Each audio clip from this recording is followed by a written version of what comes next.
Το κόλπο πέτυχε για πολλά χρόνια και οι ελληνικές πολιτικές ελίτ έδειξαν ότι ξέρουν να ανταμείβουν τους συμμάχους τους. Προσέλαβαν ξανά την Goldman Sachs ως σύμβουλο με τους πολίτες να πληρώνουν τη συνεργασία. La Goldman Sachs donc a conseillé le gouvernement grec et en même temps d'une main et de l'autre main il attaquait le gouvernement grec. Το σκάνδαλο αποκαλύπτεται το 2010. Λίγες ημέρες νωρίτερα, ένας πρώην υπάλληλος της Goldman Sachs είχε τεθεί επικεφαλής του Οργανισμού Διαχείρισης του Ελληνικού Δημόσιου Χρέους. Pour moi, c'est vraiment, c'est comme embaucher un criminel pour surveiller votre maison. Quelqu'un qui est un braqueur de banque, vous l'embauchez, il va surveiller votre maison. Voilà, c'est la même chose. Alors on peut se dire, effectivement, il connaît bien les autres braqueurs et il sait comment empêcher qu'on rentre dans votre maison.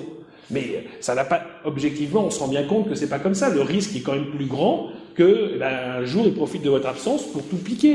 Et qu'est-ce qui me garantit que ce personnage passé chez Goldman Sachs va gérer de façon optimale les affaires grecques? Αρκετές χώρες κατηγορούν την Ελλάδα για τις δοσοληψίες της με την Goldman Sachs. Συχνά όμως είναι οι ίδιες που χρησιμοποιούν τις επαφές τους με τις ελληνικές κυβερνήσεις για να πουλήσουν με το αζημίωτο τα αμυντικά συστήματά τους στη χώρα. Als Deutschland gerade ausgehandelt hat, dass Griechenland unterstützt wird vor einem Jahr, war ja eine der Grundbedingungen, dass auf jeden Fall die Importe von deutschen Rüstungsgütern nicht minimiert werden. Also Griechenland sollte sparen, sollte die Pensionen zusammenstreichen, sollte den Leuten alles aus der Tasche ziehen, aber die Rüstungsimporte, die sollten weiter finanziert werden.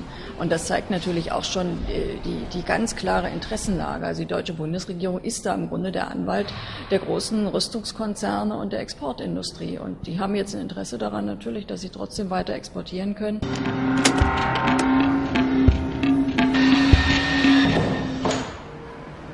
On est quand même hypocrite.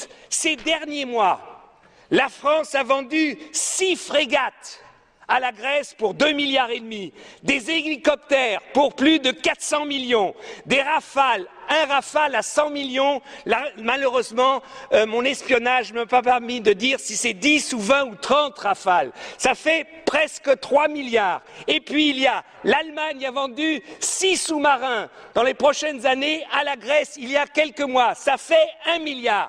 Mais on est complètement hypocrite. On leur donne de l'argent pour acheter nos armes.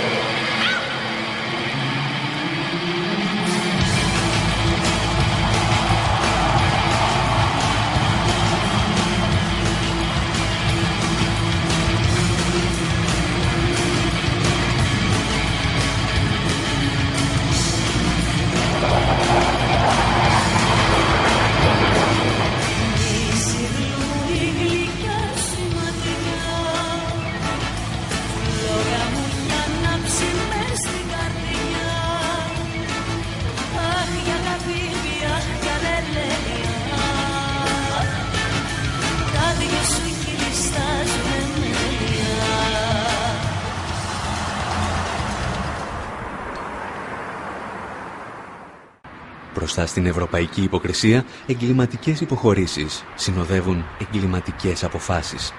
Πάντα με πρόσχημα το εθνικό καλό ή μια νέα μεγάλη ιδέα που άφησε πίσω της κατεστραμμένα ακίνητα και τεράστια χρέη. We have spent a lot of money. We have spent twice the money that I've spent in Sydney. I don't know about we'll know about the final cost after, of course, the end of the Olympic Games. You mentioned $1.2 billion for security. Where does that money come from?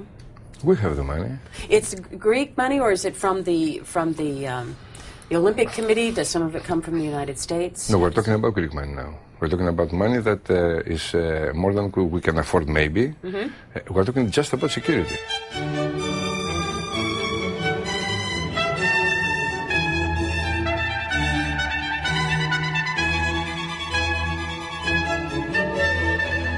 On a fait des dépenses somptueuses, tout à fait exagérées, payé par la population grecque, parce que pour rembourser les dettes qu'on a contractées pour réaliser ces Jeux Olympiques, bien évidemment, on utilise une grande partie des impôts payés par les citoyens grecs pour rembourser cette dette. Et il est tout à fait normal que les citoyens grecs demandent qu'on fasse une analyse très claire de pourquoi le budget des Jeux Olympiques a explosé, à quoi les dépenses ont servi.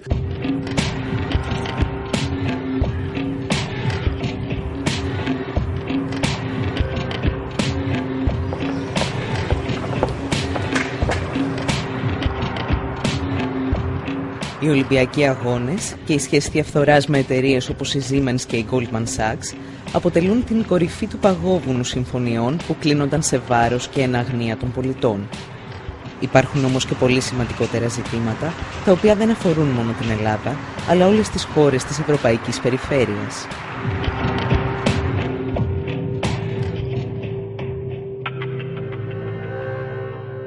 Έχουν ακολουθηθεί όλοι οι κανόνες που επιβάλλονται και προσδιορίζονται όσον αφορά την έκδοση ομολόγων? Υπάρχουν θέματα νομιμότητας όσον αφορά τις τράπεζες οι οποίες έχουν παίξει τον πρώτο ρόλο είτε στην πρωτογενή αγορά είτε στη δευτερογενή αγορά για την έκδοση των ομολόγων αυτών? Ποιες είναι αυτές οι τράπεζες, πώς αμείφθηκαν, με ποιους όρους μπήκαν σε αυτές τις διαδικασίες?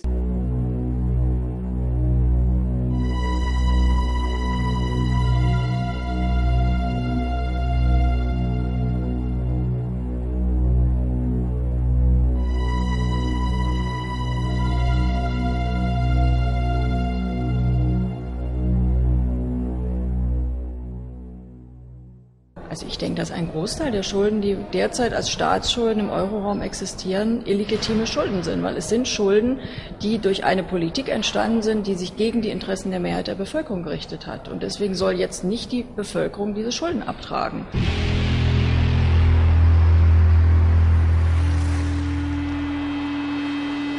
Το παράδειγμα του Ισημερινού μας έδειξε πως όλες αυτές οι παράνομες ή απεχθείς συμβάσεις μπορούν να έρθουν στο φως μέσα από τη δημιουργία μιας επιτροπής λογιστικού ελέγχου.